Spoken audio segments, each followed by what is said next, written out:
Ok.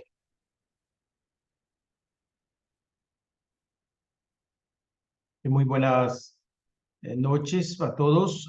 Muy agradecido por la oportunidad otra vez, por permitirme compartir con ustedes este, este pequeño curso acerca de las Sagradas Escrituras, conocer las Sagradas Escrituras para conocer más a Jesucristo, ¿verdad? Eh, pues no hay por qué eh, pedir disculpas, al contrario, estamos pues en la mejor disposición de servir siempre. Agradecidos por su tiempo, vamos a hacer una oración, si les parece, y vamos pues a encomendarnos en las manos de la Virgen Santísima. ¿Eh? Ella es nuestra Madre, Nuestra Señora, y bajo su amparo pues ponemos este esfuerzo sincero de todos para que ella nos enseñe cada vez más a estar atentos a la palabra del Señor, con un corazón humilde y sencillo, no olvidándonos que somos la gran familia de Dios y que es el Señor el que nos habla al corazón a través de su palabra sagrada. En el nombre del Padre, del Hijo y del Espíritu Santo. Amén. Bendita sea tu pureza y eternamente lo sea, pues todo un Dios se recrea en tan graciosa belleza. A ti, celestial princesa o Virgen Sagrada María, yo te ofrezco en este día alma, vida y corazón. Mírame con compasión, no me dejes, Madre mía. Purísima Virgen María, ayúdanos. Nuestra Señora y Madre del Perpetuo Socorro, ruega por nosotros. San Alfonso María de Ligorio, ruega por nosotros. San Jerónimo, ruega por nosotros. Estamos reunidos en el nombre del Padre, del Hijo y del Espíritu Santo. Muy bien, queridos hermanos y hermanas, hoy estamos pues retomando después de una semana muy productiva, muy hermosa, de reflexiones acerca del pensamiento aquiniano. Y Santo Tomás, seguro estoy que sí, nos ayudó muchísimo. Siempre se aprende algo nuevo bajo el sol y leer, reflexionar de la mano de este gran santo es una alimentación, una retroalimentación, un consolidar. eh, y hoy pues estamos encontrándonos de nueva cuenta, retomando después de esta semana. Yo quisiera pues conectar la última de las clases con, con esta de hoy, y para eso partiría de esta lámina donde citamos a San Juan Pablo II en la encíclica Fides et Ratio, y estas son sus palabras, ¿verdad? La fe y la razón son como las dos alas con las cuales el espíritu humano se eleva hacia la contemplación de la verdad. Dios ha puesto en el corazón del hombre el deseo de conocer la verdad y en definitiva de conocerle a Él, para que conociéndolo y amándolo pueda alcanzar también la plena verdad sobre sí mismo. Y Pío XII, que nos dice en esta en Acta Apostólica Sedis, cuando se refiere a los científicos del mundo, que la ciencia de hoy ha confirmado con la exactitud propia de las pruebas físicas que nuestro universo es obra de un creador.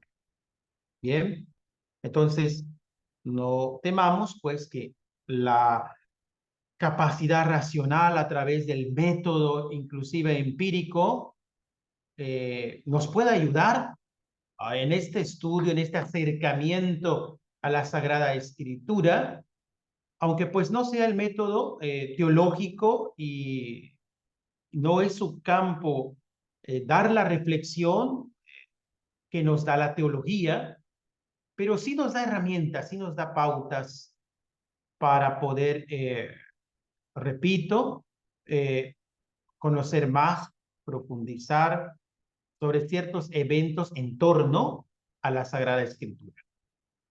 Y también, pues, el hecho de que aunque su método, el método empírico, el método científico, repito, no sigue el mismo método teológico, pero ahí están pautas, hay, hay pruebas de, podríamos decirle de una manera muy popular, de las huellas digitales de Dios en la creación. Por lo tanto, nos llevaría a una reflexión de la mano de la teología y también de la filosofía para decir, ¿verdad? A través de un análisis de la recta ratio, este universo es obra de un creador, no es por accidente el que se ha dado. Albert Einstein reconoció su humilde admiración hacia un espíritu superior e ilimitado. Igual que nosotros, ¿no? Hablando de esta reflexión a través de la ciencia empírica, que de una u otra forma deja entrever las huellas digitales del creador, pues Einstein diría, el hombre de ciencia debe ser profundamente religioso. Acuérdense ustedes, religioso es, entendiéndolo desde el término latín religare, podríamos, sin abusar de una interpretación de este término, decir que se refiere a el hecho de reelegir o de volverse a ligar, religar, asirse con fuerza a una realidad, ¿no? Entonces es el hecho de elegir libremente el, el hecho de un creador. Y decía con frecuencia Einstein, la ciencia sin religión es coja o renca, como dicen por aquí en Nicaragua, ¿no?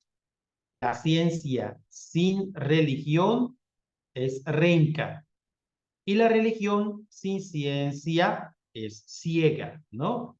Podemos caer en ambos extremos.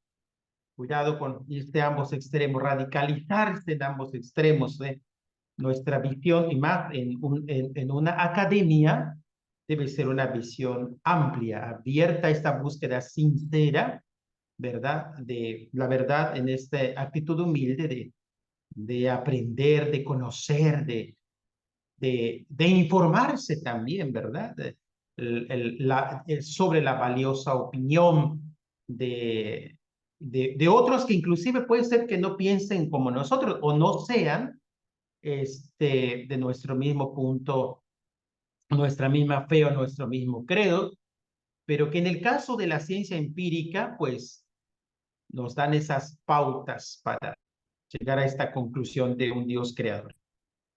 Por lo tanto, no podemos dejar a la religión sin ciencia porque la dejamos tuerta. ¿Eh? Es importante usar esas herramientas, atinarle, Dios conceda que sí, a un conocimiento interdisciplinario, ¿no? Sin miedo a entablar un diálogo con aquellos que inclusive, pues, piensan diferente, pero pueden aportar algo. Eso, estas citas, ustedes verán, está tomado de un texto del doctor en filosofía por la Universidad Nacional de Rosario en Argentina, William Daros. Bien, ahora conectamos eso último como para refrescarnos lo que habíamos visto y ya estamos en el punto E de nuestra propuesta académica y estamos ya entrando como más en materia, ¿no? Vamos a hablar algo acerca del canon bíblico y de los textos apócrifos. Efectivamente, pues estamos teniendo como esos esbozos, pincelazos, quizás no podamos profundizar tanto como quisiéramos, eh, pero vamos a ir a los puntos, esperemos, centrales para que esta clase nos sea de mucha utilidad. Dios nos conceda a todos que Aquí tenemos estos pequeños puntos que queremos tratar acerca del texto griego, es decir, del texto de los 70. El otro punto sería el texto hebreo acerca de la Tanaj y del protoevangelio de Santiago y de otros. Entonces, los dos primeros puntos son como más referentes al canon bíblico. Y el tercer punto, que es el protoevangelio de Santiago y otros, bueno, es más referente a los textos apócrifos. Hoy estoy seguro que nos va a dar solamente tiempo de ver si acaso los dos primeros puntos. La siguiente clase, Dios nos conceda vida y ánimo y ganas y pasión por aprender. Bueno, pues veríamos con calma, con paciencia, lo del protoevangelio de Santiago y otros, que es un tema interesantísimo, ¿eh? Y no hay pierde, por cierto. Vamos pues, queridos hijos. El canon bíblico, fíjense, vamos a empezar, ¿no? Ya saben, con palitos y con manzanas, todos aprendiendo. Aquí todos estamos retroalimentándonos y vamos a recordar, por lo tanto, que la palabra canon viene de la lengua griega y corresponde a la expresión una caña recta, digamos, que sirve para sostener derecha alguna cosa. Más estrictamente hablando, sería una caña, ¿verdad? En este caso, que tiene esta utilidad para sostener derecha alguna cosa. Para nosotros es como una regla de fe para determinar si una cosa es verdadera o falsa. Es el criterio de la verdad de una afirmación. Es también una medida. Canon también lo podemos entender entonces como caña, regla, criterio de fe, medida, norma o regla de algo. Eso entendemos por palabra canon. Hay cuatro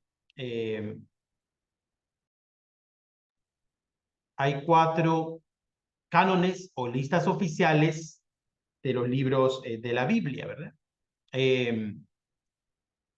Vamos a nombrarlos y a irlos distinguiendo por algunos elementos sencillos. Para no complicarnos tanto, esos elementos sencillos nos van a delatar a qué canon nos referimos.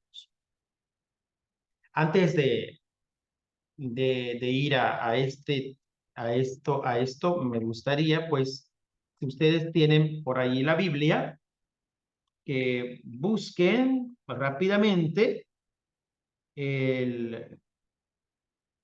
sería segunda epístola a los Corintios, segunda carta a los Corintios, es el capítulo 10, verso 13. Segunda carta a los Corintios, capítulo 10, verso 13, que dice, nosotros, en cambio, no nos gloriaremos desmesuradamente, sino según la norma que Dios mismo nos ha asignado como medida al hacernos llegar también hasta ustedes.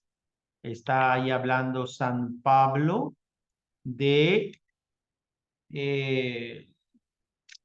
está contestando una acusación que se le hiciese como si fuera un ambicioso, y él está hablando más que nada de una norma o medida territorial, de un canon, ¿eh?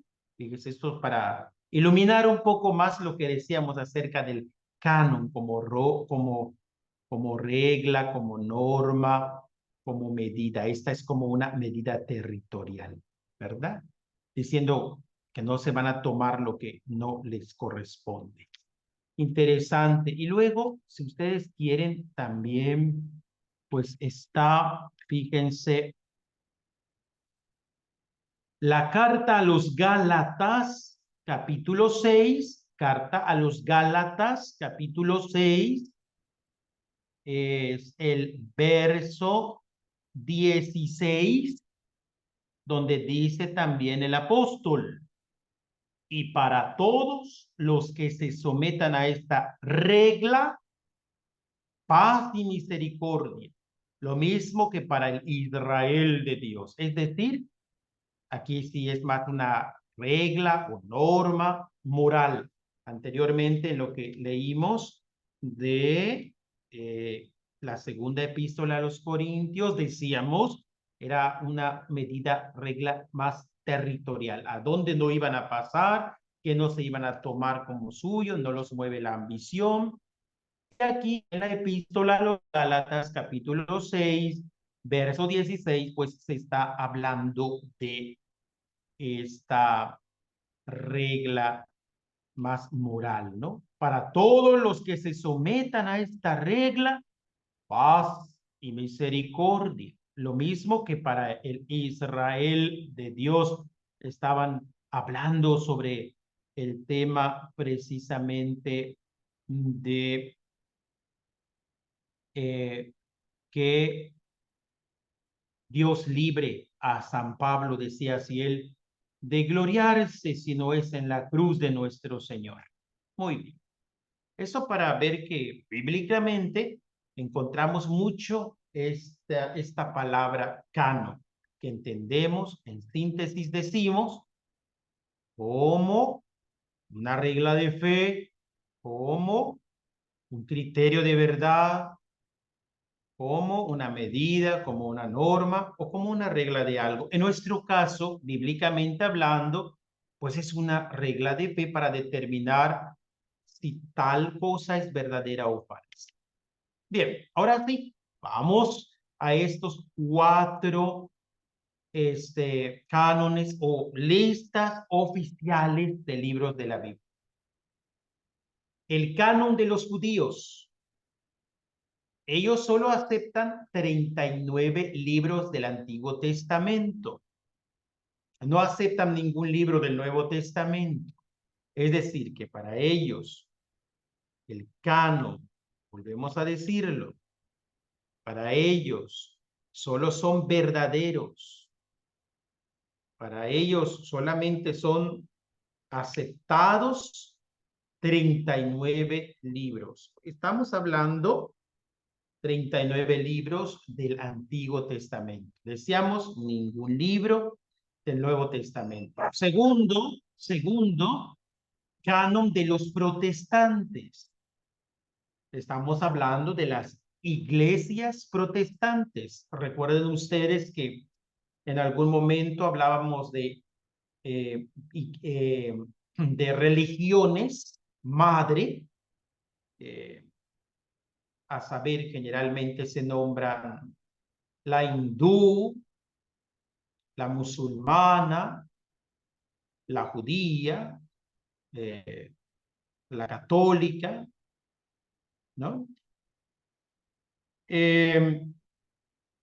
No estamos refiriéndonos, cuando hablamos del canon de los protestantes, a sectas protestantes como los pentecostales, los adventistas, los testigos de Jehová, los mormones, no, sino a iglesias reconocidas como cristianas, pero protestantes, ¿no?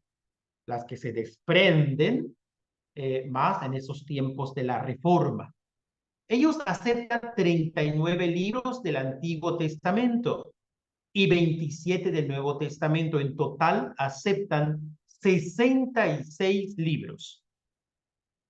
Un tercer canon, el canon de los ortodoxos, o sea, los 200 millones de cristianos del Oriente Medio aceptan los mismos libros que aceptamos los católicos. Luego, el canon de los católicos.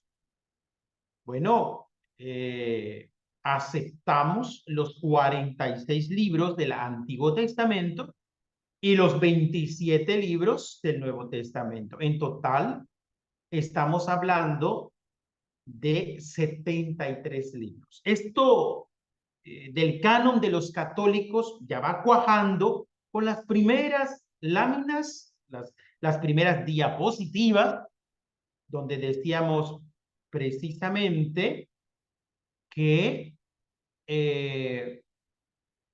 es una pequeñita biblioteca, ¿no? Y es una pequeña biblioteca de 73 libros, ni tan pequeña, dividida, como ustedes saben, ya se ha venido viendo en temas anteriores, en Antiguo y Nuevo Testamento. Hay detalles aquí que nos dejan con muchas inquietudes, ¿no? Como por ejemplo, ¿por qué los judíos solo aceptan 39 libros? ¿Por qué los protestantes, las iglesias cristianas protestantes, solo aceptan 66? ¿Y por qué nosotros tenemos pues 7 libros más en nuestro canon? ¿Por qué para nosotros son regla de fe? ¿Por qué para nosotros son aceptados en nuestro canon 7 libros más? Bueno, esas preguntas, Dios nos capacite, las vamos a ir respondiendo más adelante.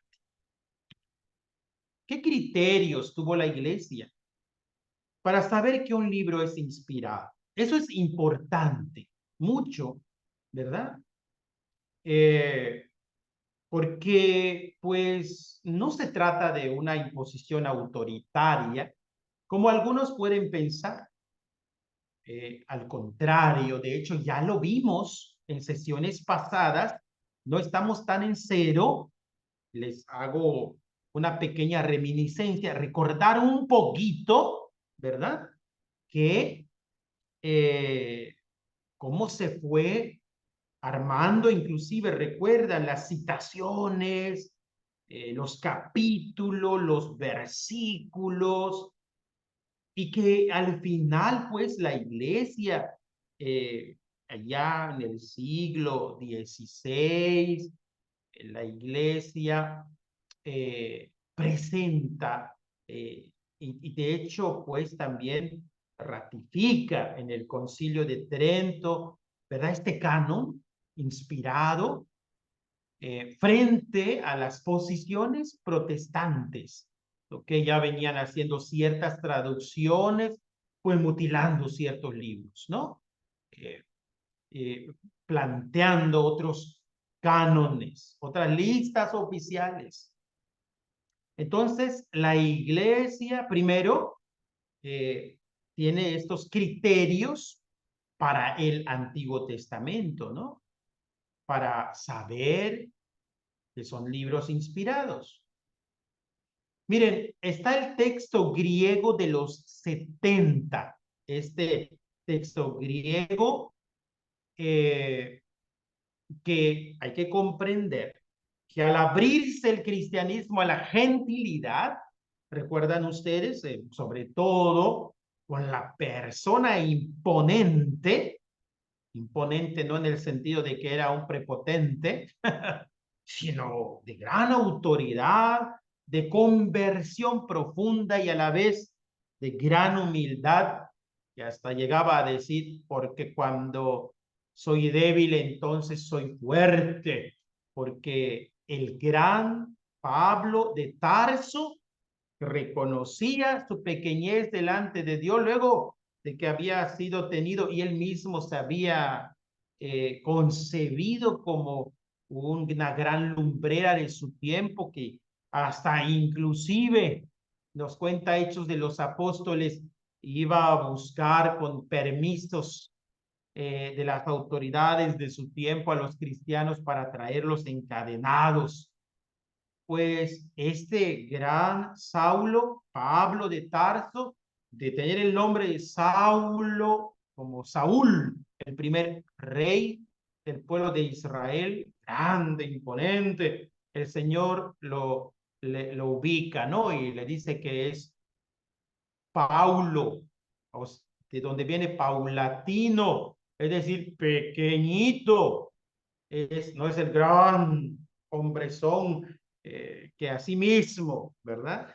Se regodeaba de ser, aunque tenía muchos conocimientos, sino que era Pablito, el pequeñito, el que tenía que caerse del caballo de su soberbia rumbo a Damasco y pues permitir que el Señor le dejara ver nuevamente por la imposición de las manos allí en el seno de la familia cristiana. Él se abre a los gentiles y por lo tanto la cultura helenística, esa cultura que está en herencia, en mezcolanza con el pensamiento griego. Entonces, la escritura judía utilizada por los primeros cristianos fue el texto de los 70, es decir, un texto que estaba en griego.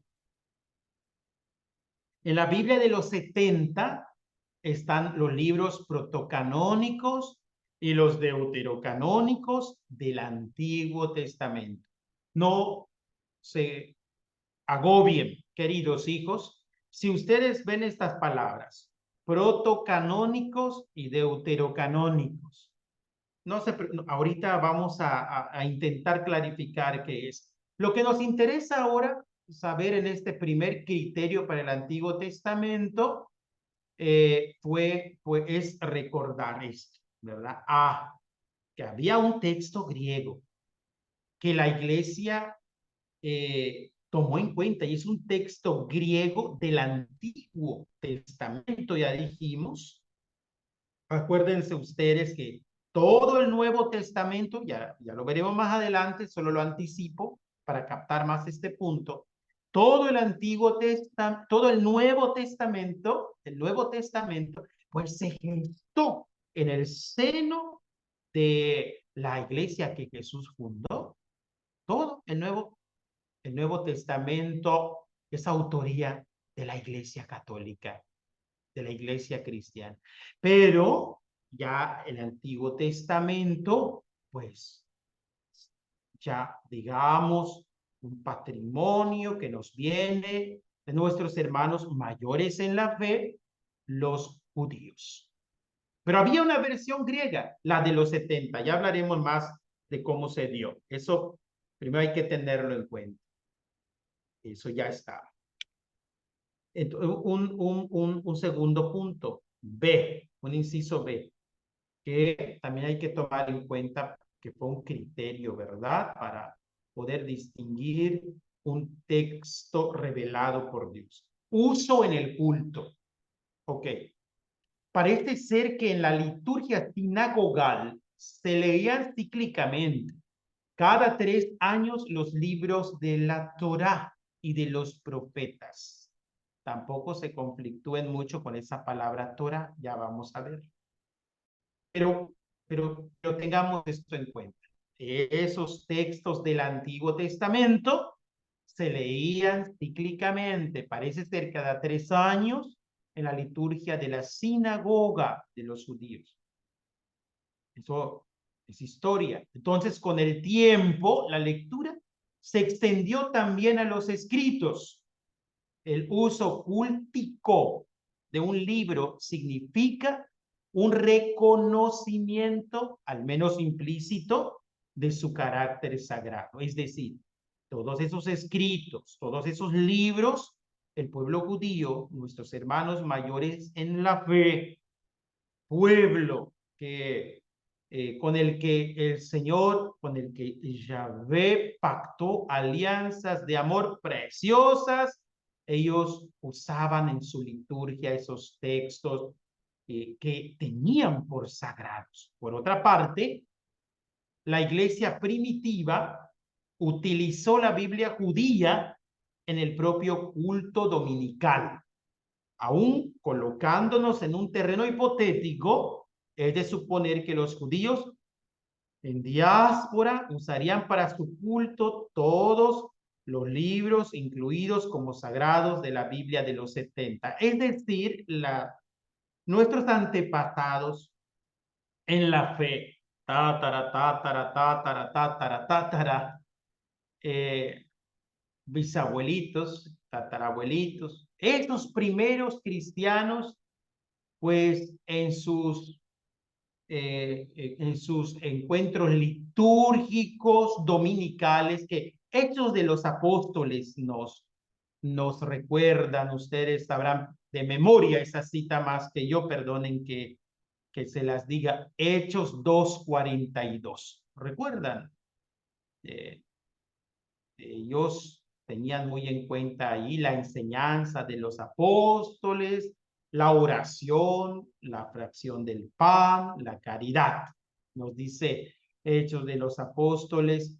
Y en esas reuniones, que podríamos decir eran las primeras fracciones del pan, la Santa Misa, como le llamamos hoy, pues las lecturas que ellos proclamaban, pues eran esos, la Torá, los profetas, ciertos escritos, eran tomados, decíamos, tanto de la Biblia judía como de esta versión de los 70, que era helénico, que era griego. Entonces, el pueblo cristiano, el pueblo católico, desde sus inicios, toma estos sagrados textos, la Biblia de los 70, entre ellos los toma como revelación. Yo repito, ¿verdad? Tomando en cuenta la gran herencia del pueblo judío. Acuérdense que Jesús era judío, que eran judíos también conversos y que por lo tanto tenían como palabra de Dios esos textos sagrados del Antiguo Testamento. Cabe decir, ¿verdad?, que hay un inciso C que nos sirve también como criterio para saber si es revelado o no, el uso en los escritos del Nuevo Testamento. Estamos todavía, recapitulo un poquito, estamos todavía buscando los criterios para el Antiguo Testamento. Aparece la versión de los 70, inciso A, que se usa en el culto, inciso B, y que ese Antiguo Testamento también se encuentra en parte citado en el Nuevo Testamento. Es verdad que no todos los libros del Antiguo Testamento se encuentran citados en el Nuevo Testamento, aunque del hecho de no estar expresamente citados, no se deduce que no hayan sido usados y tenidos en cuenta en la redacción neotestamentaria. Hay muchos momentos, ustedes recuerdan, cuando Jesús en algún encuentro con los maestros de la ley, a veces él les dice, como en el tema del sábado, ¿no? Cuando lo señalan porque hace una curación en sábado y él cuestiona, ¿no han leído ustedes lo que dice, ¿no? Y cita precisamente la Biblia de los 70, ¿verdad? De la versión que manejaba más, como ya vimos, la reciente iglesia fundada por Jesús. Entonces, ahí está. Estos tres elementos nos ayudan a la Iglesia Católica para respetar esos libros sagrados, ¿verdad? Los del Antiguo Testamento. Estamos hablando de los 46 libros. Aquí estamos. Segundo, para el Nuevo Testamento hay estos criterios. A, el origen apostólico, es decir, que un libro tenga como autor seguro un apóstol o alguno de sus discípulos. los apóstoles considerados depositarios de la revelación histórica de Jesús eran el canon vivo, es decir, era la prueba de fe viva. Ellos caminaron con Jesús. Los apóstoles fueron testigos de los prodigios, las hazañas, escucharon de los labios del Maestro Divino esos dichos, esas predicaciones, esas palabras, esos mensajes. Vieron ellos los milagros que Jesús realizó. Ellos, por eso decimos, eran esa regla de fe viviente, eran el canon vivo, intérpretes autorizados del mensaje y del acontecimiento salvífico de Jesús. ¿Sí? Durante la segunda mitad del primer siglo, las iglesias destinatarias de algún escrito apostólico lo conservaron celosamente y lo fueron difundiendo e intercambiando con escritos apostólicos de otras iglesias. Poco a poco, el canon vivo se convirtió en canon escrito. Ya les citaba Hechos 2:42, donde hay evidencia de que se reunían los domingos, hacían la fracción del pan, estaban atentos a las enseñanzas de los apóstoles, canon viviente. Y luego pues había correspondencia, ¿no? No había un WhatsApp como ahora, no había un grupo de todos los cristianos aquí, el grupo, no, pero alguna información que llegaba de alguna misión, de alguna fundación, de una comunidad, algún trabajo, de algún apóstol, pues se iba compartiendo, ¿verdad? Y poco a poco, al irse intercambiando, estos escritos apostólicos escribían de apóstol a apóstol y se motivaban, ¿verdad? Pues poco a poco ese canon vivo se convirtió en canon escrito. Como ahora nosotros decimos, primera lectura del Antiguo Testamento, ¿no? Luego respondemos con el Salmo y después la iluminación, el Evangelio, que es Cristo, la revelación máxima, ¿verdad? Entonces, era así semejante, se leía una parte del Antiguo Testamento, mayormente de la versión de los 70, ya dijimos, y luego pues la correspondencia también que había entre los apóstoles, que está pasando con las iglesias, como hoy, cuando nos reunimos a la Santa Misa, ¿no? Y luego la enseñanza, el compartir hermoso en una homilía.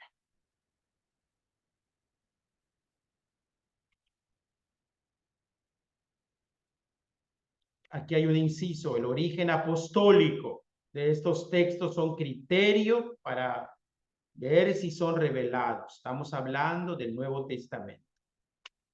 B, el uso litúrgico también que hizo la iglesia primitiva de ciertos libros, ¿verdad? Así como los judíos tenían su culto en la sinagoga y tenían como sagrados esos textos del Antiguo Testamento.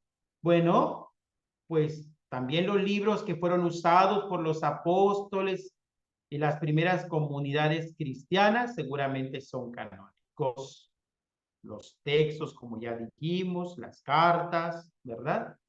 Tienen su origen apostólico y se usaron como textos sagrados también en la liturgia. C, la coherencia, es decir, que la enseñanza de un libro sea coherente con el resto de la escritura, es decir, con la verdad revelada, ¿verdad? Que haya, por lo tanto, nos lo aclara más el inciso D, que haya ortodoxia, que ningún libro podía ser auténtico si no tenía una interpretación ortodoxa del misterio de Jesús, ¿verdad?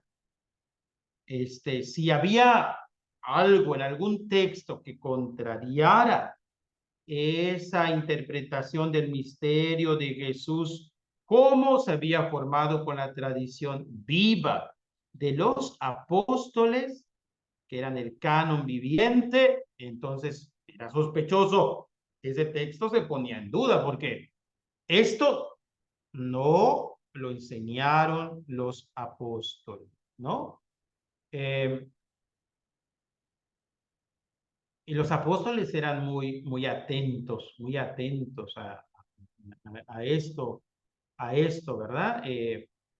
Si ustedes van a la Biblia y encuentran en el texto, en,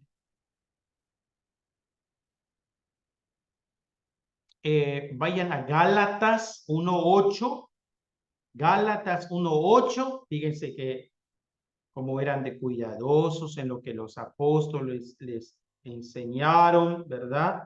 Porque acuérdense ustedes que Jesucristo, nuestro Señor, pues no dijo el día de la ascensión, vayan por todo el mundo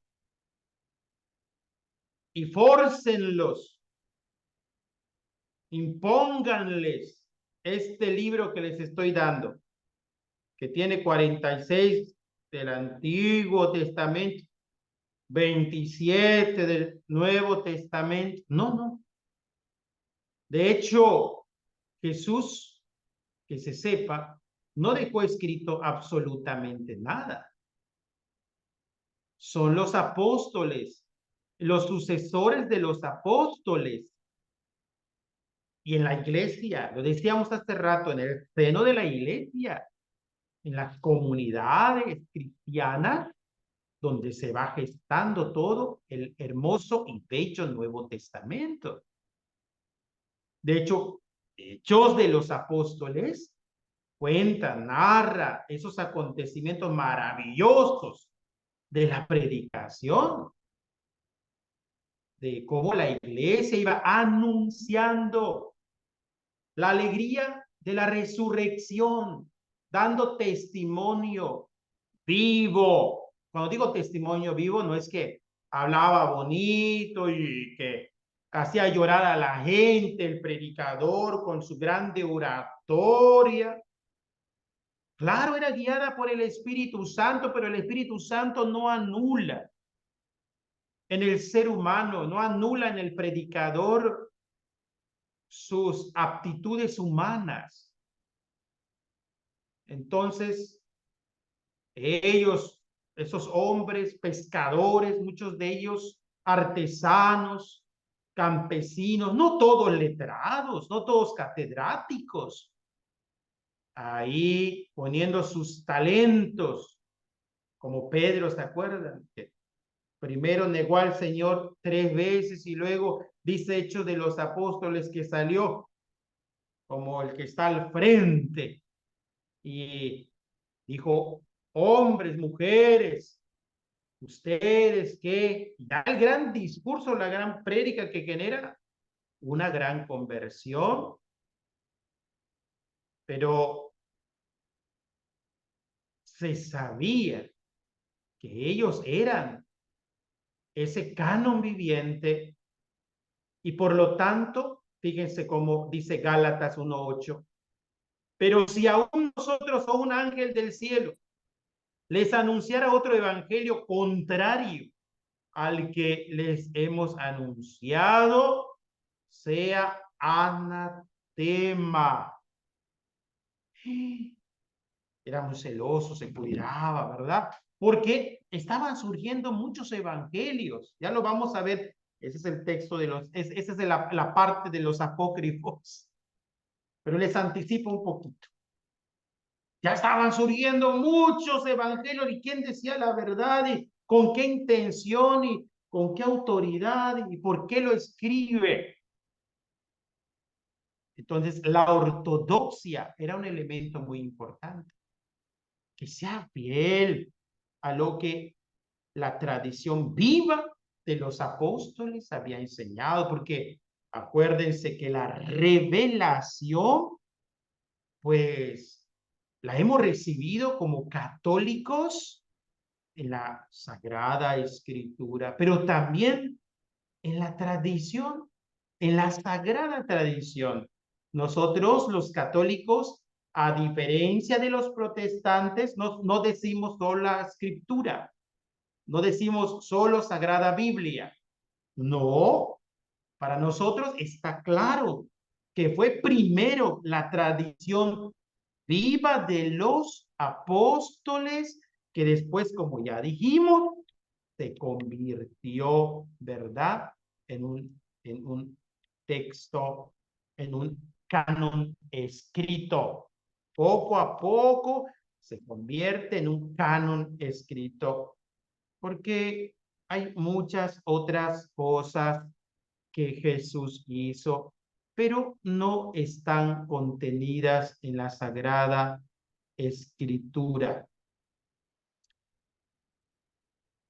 Eh, si ustedes van a el Evangelio de San Juan, capítulo 21, verso 25, van a encontrar precisamente que el apóstol lo dice con toda claridad. El apóstol dice, y hay también muchas otras cosas que hizo Jesús, ¿no? Si se escribieran a detalle todas las cosas, dirá el autor del Evangelio de San Juan, dirá, si se hubieran escrito todas las cosas, pues no cabrían los libros en el mundo.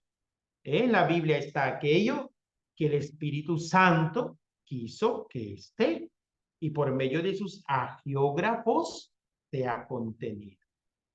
Pero más allá, de hecho, fíjense del tema de que si el Evangelio de San Juan lo escribió el apóstol o la comunidad juánica, más allá de eso, quien haya sido el autor secundario, el agiógrafo, pero sabemos, como dijimos en un principio, el autor primario es el Espíritu Santo. Y el Espíritu Santo nos dice en San Juan, capítulo 21, verso 25, que no todo está en la Biblia. ¿Y dónde? En la Sagrada Tradición. Por eso la Iglesia católica está consciente, no sola Escritura. Ahí tenemos. Entonces, recapitulando. Para el Nuevo Testamento hay estos criterios para saber si es revelado un texto, que sea de origen apostólico, que haya tenido uso litúrgico desde la iglesia primitiva, que haya coherencia en lo que se enseña y ortodoxia, es decir, que sea fiel a la tradición viva de los apóstoles. Listas antiguas del canon, fíjense, esto es importante también, ¿no? La formación de una lista implica la aceptación de los libros enlistados como libros de carácter peculiar. Por ejemplo, la carta escrita por Atanasio para la Pascua del 367, ya estamos hablando del siglo IV, estamos hablando de San Atanasio, estamos diciendo que ya aparece sin vacilación todos los libros del Nuevo Testamento. Fíjense ustedes, ya hay un catálogo en el siglo IV. 18 años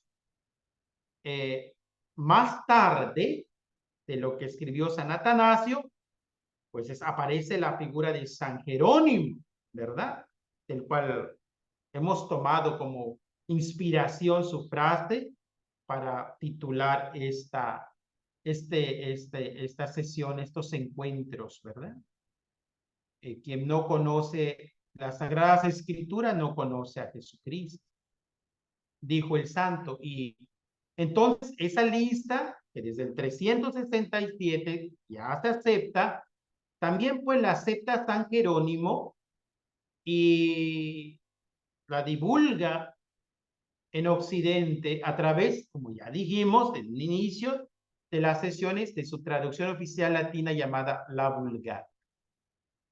Está claro que ninguno de los criterios aisladamente ha bastado a la Iglesia para determinar la canonicidad o no de un escrito. Ha sido más bien la conjunción de algunos de ellos o de todos la que ha dado a la Iglesia la certeza bajo la asistencia y guía del Espíritu Santo. Entonces, no fue solo porque a la Iglesia se le ocurrió, o porque le convino, no, no, no, hay todos unos elementos que se han tomado en cuenta para poder decir, este libro es revelado. Bajo la guía del Espíritu Santo, se ha tomado en cuenta que sea de origen apostólico, que haya tenido uso litúrgico en la iglesia primitiva, que haya coherencia en sus enseñanzas, que haya ortodoxia, es decir, fidelidad a la tradición viva de los apóstoles,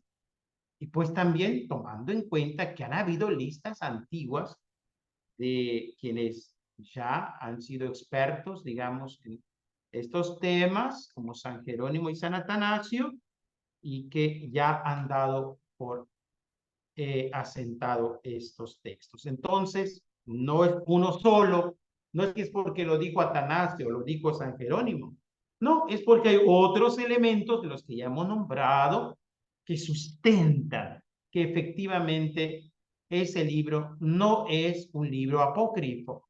Esta palabra apócrifo ya la veremos con más calma. Bien, tenemos 9 de la noche. Si quieren, paramos aquí para no dejar más, no mutilar mucho el tema. Y ya en el próximo encuentro, nosotros hablaremos entonces de cómo se formó el canon del Nuevo Testamento. Y aquí ya habrá un poquito más a detalle lo que hemos venido viendo y algunos elementos, ¿verdad? Y ya más adelante nos centraremos en los libros deuterocanónicos, los libros del Antiguo Testamento y el Nuevo Testamento. Hablaremos un poquito del Concilio de Trento y entraremos a lo que es aquellas palabras también que les decía que no se angustien tanto, ¿no? La Tanaj y todo eso. Bien, y para que no se pierdan mucho, bueno, pues yo solamente les doy mi palabra de que entre mañana y pasado les voy a hacer llegar todo para que ustedes adelanten y lean, y así cuando estemos en la clase ustedes puedan tener todo este bloque y también pues puedan aprovechar más, ¿verdad? Mil disculpas por no he tenido el tiempo suficiente para mandárselos y de una vez les mando todo el material de lo que vimos en la semana de Santo Tomás de Aquino.